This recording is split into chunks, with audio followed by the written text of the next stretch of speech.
Hello guys, good afternoon. Habang nag-iantay po tayo ng pasahero dito guys, kita nyo, pansin nyo yan guys. Hindi makita eh. Doon banda, so yung sa yung dalawang bato natin, dala-dala natin yan. So always napansin ng mga pasahero ko yan mga idol. So nakita ko sa inyo yung aking dalawang collection na Sugar Druzy Crystal Quartz. Ito siya mga idol, yung ating dalawang bato. Kita nyo ito,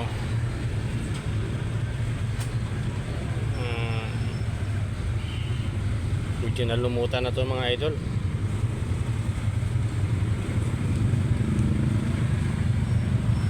Nandito tayo ngayon sa San Jose. Nakapar tayo ni Ma'am Eva.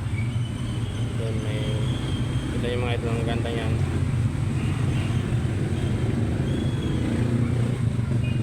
Ito yung collection natin na palaging nadala. Itong tinapyas ko sa malaking bato nakaraan, yung Sugar Druzy Crystal Quartz.